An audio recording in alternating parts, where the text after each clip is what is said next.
सुप्रभात। आज का टॉपिक है पंच परमेश्वर।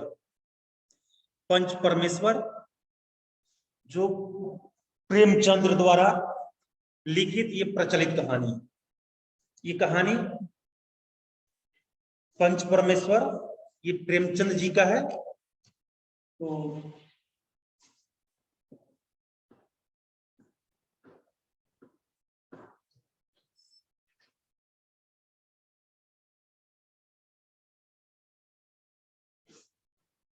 प्रेमचंद जी का है, ठीक है।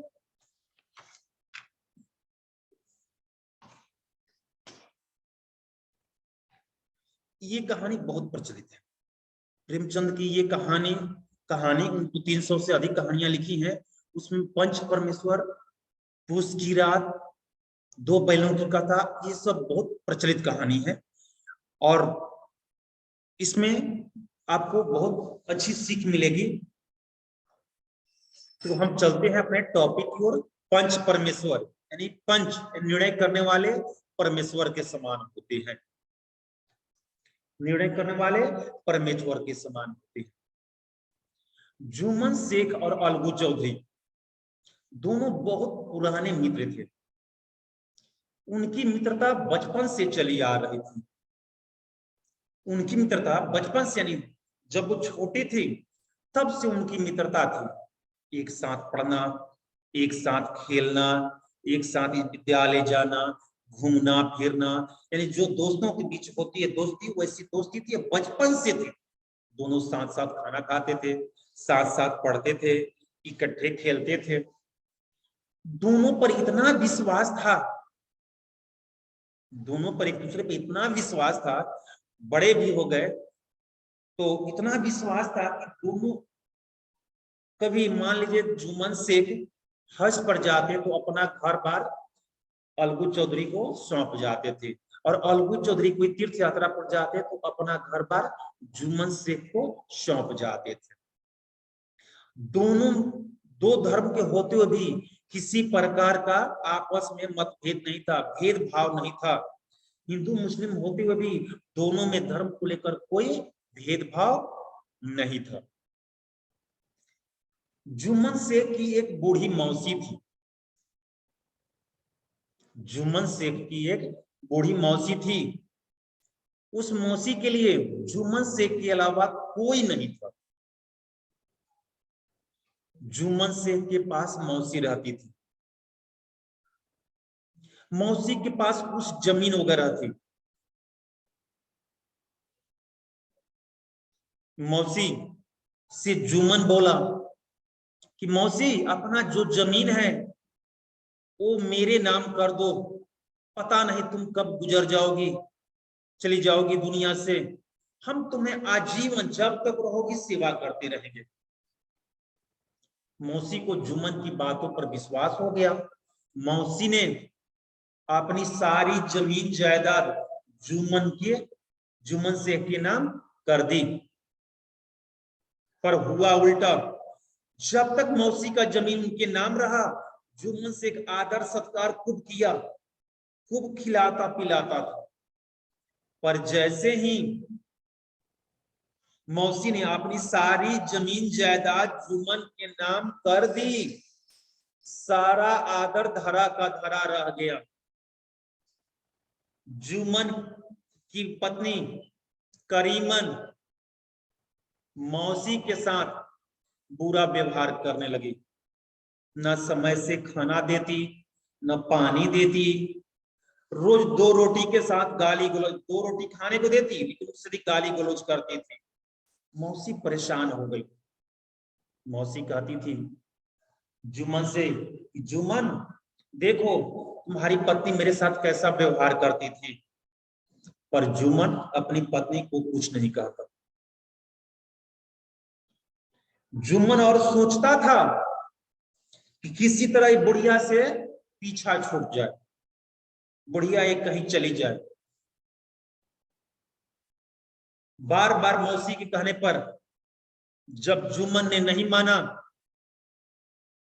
अपनी पत्नी को डांट फटकार नहीं की, तब मौसी ने कहा कि जुम्मन मैं नहीं चाहती कि रोज घर में इस तरह से झगड़ा लड़ाई हो, कलह हो। मुझे कुछ खाने के लिए पैसा दे दिया करो, कुछ पैसा दे दो महीने में, हम उसी से अपना अलग खाना पका लेंगे, खा पी कर हम आराम से रहेंगे, ये घर में लड़ाई झगड़ा नहीं होगी। जुम्मन ने मौसी को पैसा देने से साफ मना कर दिया। कहा कि नहीं, पैसा आपको नहीं मिलेगा, जो खाना बन रहा है, जो दे रही, जैसे खिला रही वैसे ही खाना है। तब मौसी ने कहा कि जब तुम मेरे साथ न्याय नहीं करोगे और खाना बनाने के लिए कुछ पैसा नहीं दोगे, ये तो रोज मुझे गाली गलौज करती हैं, तो हम ऐसे कैसे कितने दिन तक जिंदा रहेंगे, कैसे हम इनके साथ कैसे करेंगे, रहेंगे हम। तब मौसी ने पंचायत जाने की धमकी दी। मौसी ने कहा कि जब तुम मुझे खाने के लिए कुछ रुपए नहीं दोगे, तब हम पंचायत जाएंगे, पंचायत कराएंगे। मौसी ने कहा, जुम्मन ने कहा, ठीक है मौसी, हम भी चाहते हैं कि रोज की लड़ाई से अच्छा है तुम पंचायत करा ही लो, जो निर्णय होगा मुझे स्वीकार है। मौसी ने पंचायत के लोगों को अगले दिन इकट्ठा करने लगी, सबको जाकर कहने लगी। मौसी ने सबके पास गई, सबको कही। तब अंत में जाकर जुम्मन के जो दोस्त अलगू चौधरी थे, उनके पास गई मौसी। कही कि जुम्मन, अलगू, कल तुम्हें भी पंचायत में आना होगा, कल हम जुम्मन के खिलाफ पंचायत रखे हैं। अलगू बोला, मौसी, तुम जानती हो कि जुम्मन मेरा प्रिय दोस्त है, मुझे उसमें क्यों घसीट रही हो, मुझे उस पंचायत में क्यों बुला रही हो, क्यों उसके बीच हमको बैठाओगी, जो है निर्णय करवा लो। तब मौसी बोली, क्या दोस्ती के डर से ईमान को भूल जाओगे,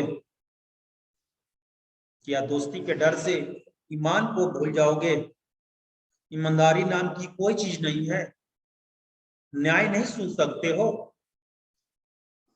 जब मौसी ऐसे कही, अलगू चौधरी हाथ जोड़ लिया और वादा किया कि ठीक है मौसी, हम कल पंचायत में जरूर आएंगे। यह सुनकर वो सचेत हो गया कि नहीं, मौसी तो ठीक कर रही है, जुम्मन मेरा दोस्त है, लेकिन जो मौसी के साथ अन्याय कर रहा है, जैसा वो कर रहा है, ये सरासर अन्याय है, गलत है, नहीं करना चाहिए। इसी बात के साथ मौसी को विदा किया। ठीक है मौसी, कल पंचायत में आएंगे। सुबह पंचायत बैठी, सारे गांव के लोग इकट्ठा हुए। जुम्मन भी अलगू के साथ उसी पंचायत में बैठा था। उसके चेहरे पर कुटिल मुस्कान थी, यानी छल, कुटिल मतलब छल, कपटी मुस्कान थी कि ये भला गांव वाले मुझे जानते हैं, सब लोग मुझे पहचानते हैं, इस बूढ़ी मौसी का कौन सुनेगा। ठीक है, ये भी ऐसा ऐसा पंचायत कराकर देख ले कि गांव वाले किसके पक्ष में हैं, किनसे रोज हमारी बातचीत होती है, जिसके चेहरे पर देख रहे हैं वो सब मेरे ही हैं, सब मेरे दोस्त मित्र हैं, उनके साथ मेरा उठना बैठना रहता है। इस भला बूढ़ी मौसी का बात कौन सुनेगा, फैसला तो मेरे ही पक्ष में होगी। इसको भी दिल का सब्र हो जाए कि देखो क्या होता है। तब उसे पूरा भरोसा था कि मैंने फैसला मेरे पक्ष में होगी, इस बूढ़ी मौसी को कौन पूछेगा। तब पंचों ने, जितने लोग बैठे थे, तब जुम्मन से कहे कि जुम्मन, तुम किसे पंच मानते हो, जल्दी निर्णय कर लो, जल्दी निर्णय कर लो, क्योंकि पंच जो कहेंगे, जो निर्णय करेंगे वही मानना पड़ेगा, वो फिर बदलेगा नहीं, इसलिए पंच चुन लो। जुम्मन मुस्कुरा कर कहा, मौसी जिसे चाहे अपना पंच चुन ले, हमें इसमें कोई एतराज नहीं, क्योंकि पंचायत करने का फैसला मौसी ने ली है। तो वही पंच चुन ले। मौसी कुछ देर के लिए सोची, विचार की, तब उसके बाद बोली कि हम पंच के रूप में अलगू को चुनते हैं। और ये सुनकर जुम्मन का खुशी का ठिकाना ना रहा। जुम्मन को खुशी का ठिकाना ना रहा। अरे ये तो मेरे मित्र को ही पंच के रूप में चुन ली, ये तो 100% फैसला मेरे ही पक्ष में आएगा। ये तो मेरा प्रिय मित्र है, ये तो बचपन का मेरा मित्र है, ये तो फैसला मेरे ही पक्ष में देगा। अब उसको पूरा भरोसा हो गया कि फैसला मेरे ही पक्ष में आएगा।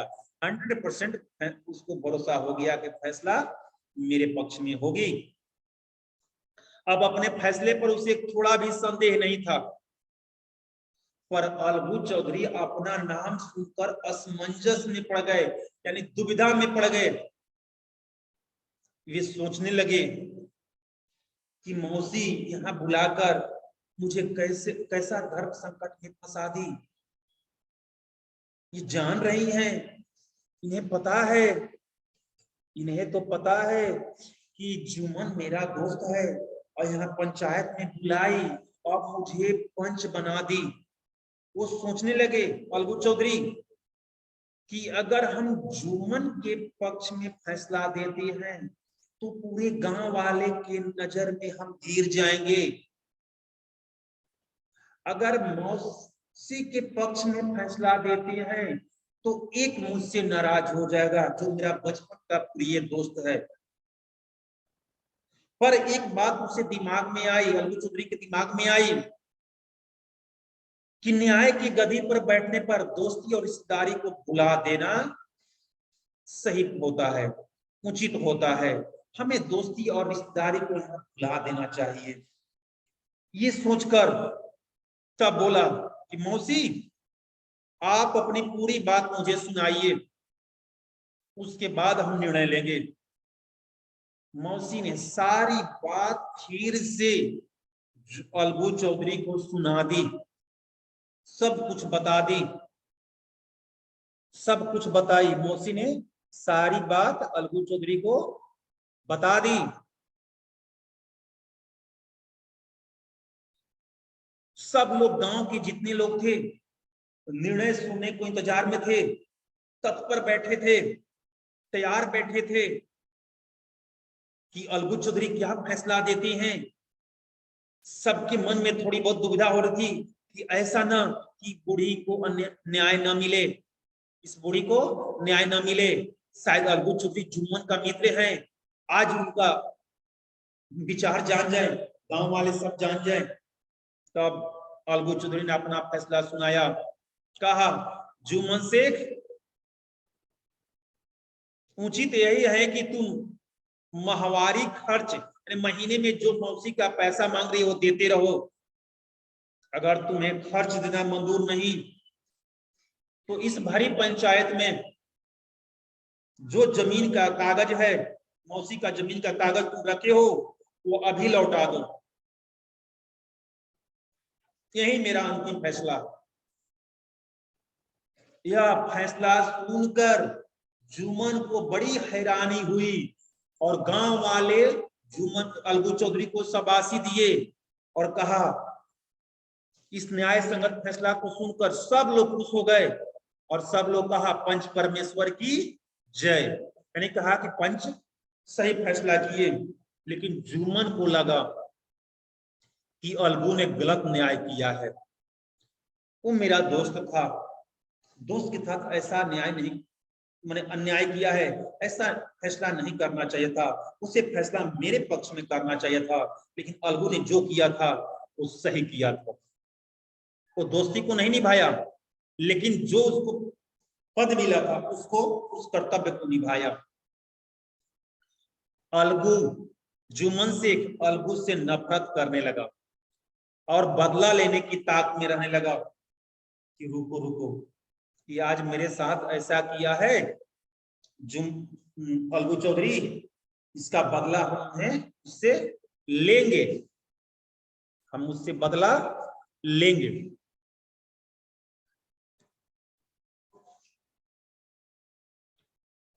हम अलगू चौधरी से बदला लेंगे। अलगू को खेत जोतने के लिए यानी खेती करने के लिए बैलों की जरूरत थी। उसने बटेश्वर नाम के एक व्यक्ति से एक जोड़ी बैल यानी 2 बैल खरीद ली। बैल बहुत सुंदर थे, हिष्ट पुष्ट थे, जो भी लोग देखते थे बैलों की तारीफ करते थे, बहुत सुंदर बैल अलगू चौधरी लाया है। अब जुम्मन को अलगू चौधरी के बैलों से भी ईर्ष्या होने लगी कि जुम्मन सब अलगू का सब लोग तारीफ कर रहे हैं, वो अच्छा 2 बैल खरीद गया, उसकी भी लोग तारीफ कर रहे हैं, और उसको जुम्मन को ईर्ष्या होने लगी, जलन होने लगी बैल से भी और अलगू से भी। एक दिन सारा गांव सो रहा था, जुम्मन सिंह ने चुपके से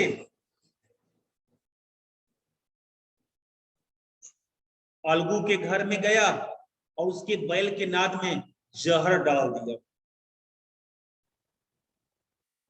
अलगू चौधरी का एक बैल जहर खाकर मर गया। ऐसा इसलिए किया कि एक बैल से खेती बाड़ी नहीं कर पाएगा, खेती उसकी बिगड़ जाएगी, उसका फसल नहीं हो पाएगा, हैरान हो जाएगा, परेशान हो जाएगा, मेरे पास मदद मांगने आएगा। अभी ना ऐसा किया है मेरे साथ, खुद मेरे पास आएगा और उससे खुद बदला लेंगे।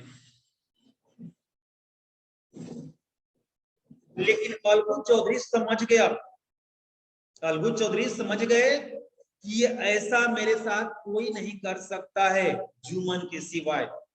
ये जो भी मेरे साथ घटना घटी है, ये करने वाला व्यक्ति जुम्मन ही है। अब बेचारे के पास एक बैल बचा, एक बैल से खेती कैसे होगी? अलगू ने वो बैल एक समझू नाम के बनिए को बेच दिए। एक बैल समझू नाम के बनिए को बेच दिए। समझू बनिया ने कहा कि अलगू, हम कुछ दिन बाद इस बैल का पैसा चुका देंगे, अभी मेरे पास पैसा नहीं। अलगू ने कहा ठीक है, ले जाओ बैल, ठीक है दे देना बाद में पैसा। समझू बनिया मोटा सा हिष्ट बैल पाकर बड़ा खुश हुआ, दिन रात काम करने लगा, उसी से बाजार से सामान बैलगाड़ी में लाद कर लाता, घर लाता, फिर बाजार जाता, ऐसा करता। उसे बैल को खिलाने पिलाने का ध्यान नहीं था। बैल धीरे धीरे कमजोर होता गया, बैल दुबला होता गया। और एक दिन ऐसा हुआ कि मंडी से सामान बैलगाड़ी पर लाद कर ला रहे थे, बीच रास्ते में बैल सुस्त पड़कर गिर गया और वहीं पर उसके प्राण निकल गए, वो बैल मर गया, रास्ते में ही बैल मर गया। समझू बनिए ने वहां पर गाड़ी पर बैठा रहा कि रात हो गई है, अब तो बैल मर गया, यहाँ से सामान छोड़कर घर भी नहीं जा सकते हैं। तब तक रात में चोर आए, उसके जो गाड़ी पर लगा हुआ था सामान को भी लूट कर लेकर चले गए। सुबह हुई, समझू बनिए ने घर आया, सारी बात बता दिया कि मेरे साथ ऐसा ऐसा हो गया। ये बात, इस बात की पता अलगू चौधरी को भी लग गई कि जो मैंने बैल दिया था वो तो बैल दम तोड़ दिया, वो तो मर गया। तो उन्होंने समझू बनिए के पास गए, बोले कि भैया मेरा पैसा तो दे दो। समझू ने बैल का पैसा देने से साफ इनकार कर दिया कि नहीं, बैल तो मर गया, पैसा कैसा, बैल रहता तो हम आपको पैसा दे देते। इन अलगू चौधरी और समझू बनिया में नोकझोंक होने लगी। बात इतनी बढ़ी कि फैसला पंचायत करने की फैसला होने लगी, पंचायत की नौबत आ गई। फिर पंचायत बैठी, ये दोनों के झगड़े के बीच पैसे को लेन देन को लेकर पंचायत बैठा, पंचायत हुई। पंचायत में गांव के सब लोग इकट्ठे हुए। इस पंचायत में समझू ने जुम्मन शेख को भी बुलाया था और समझू को पता था कि जुम्मन और अलगू के बीच में दोस्ती जो थी वो दुश्मनी में बदल गई है। फिर उसी तरह बात हुई कि लोग बोले, समझू को बोले कि आप किसे पंच चुनते हो। समझू ने पंच के रूप में जुम्मन का नाम लिया। अलगू चौधरी को धक्का लगा कि जुम्मन तो मेरा दुश्मन है, ये तो मेरे पक्ष में फैसला करेगा ही नहीं, ये तो मेरे पक्ष में फैसला नहीं करेगा, ये तो मेरा दोस्त दुश्मन बन बैठा है। अब तो उसे संदेह होने लगा, थोड़ा भी भरोसा नहीं था कि फैसला मेरे पक्ष में होगी। अब लगा कि एक बैल को मार दिया और एक बैल का पैसा गायब कर दिया, ये तो मेरे साथ ऐसा अब तो न्याय करेगा नहीं, ये अन्याय कर रहा है, मेरे साथ दुश्मनी कर रहा है। पर जैसे जुम्मन को जिम्मेदारी मिली फैसला करने का, उसे भी मन में ख्याल आया कि अगर यहाँ भरी समाज में हम अगर अलगू से बदला लेते हैं तो मेरा मन जो है भर जाएगा, लेकिन गांव वाले की नजर में गिर जाएंगे। मेरा मन तो रहेगा कि चलो हम अलगू से बदला ले लिए, इसको दोनों बैल को हम मैंने एक को मार दिए और एक को पैसा देने से मना कर दिए, समझू पैसा ना दे पाएगा, पर गांव वाले की नजर में भी गिर जाएंगे। पर अंत में जुम्मन शेख ने कहा, फैसला सुनाया कि समझो तुम्हें बैल की पूरी कीमत चुकानी होगी। जिस समय तुम्हें अलगू ने बैल दिया था वो बीमार नहीं था, वह बीमार नहीं था, उसकी बीमारी या मृत्यु तुम्हारी लापरवाही से हुई है। अगर तुम अलगू को पैसा उसी दिन दे दिया होता तो क्या तुम्हें पैसा वापस मिलता?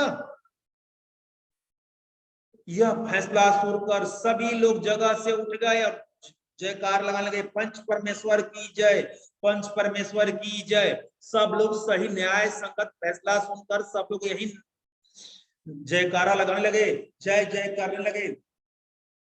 अब कहने लगे कि पंच के मुंह में परमेश्वर का वास होता है, बहुत अच्छा फैसला जुम्मन ने किया है, बहुत ठीक फैसला किया है, यही उचित भी है, क्योंकि पंच कोई बने लेकिन सुनने वाले के मन में भी तो होता है कि नहीं ये बात सही है गलत है, सही है गलत है।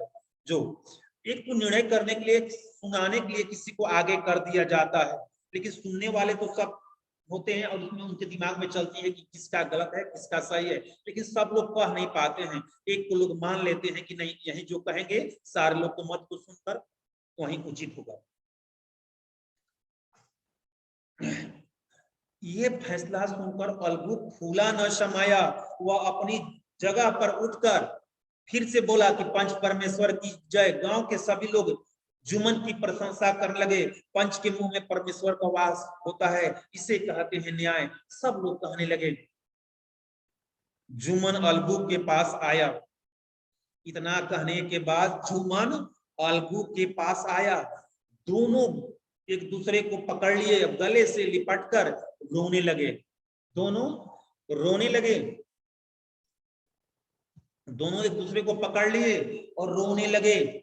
जुम्मन ने अलगू को बताया, जुम्मन ने अलगू से कहा, जब से तूने मेरी फैसला किया था तब से मैं तुम्हारा दुश्मन बन बैठा था, लेकिन आज मुझे पंच की गद्दी पर बैठने के बाद पता चला कि जब न्याय करने की बात आती है तो कोई किसी का नहीं होता है, वहां सही फैसला करना चाहिए।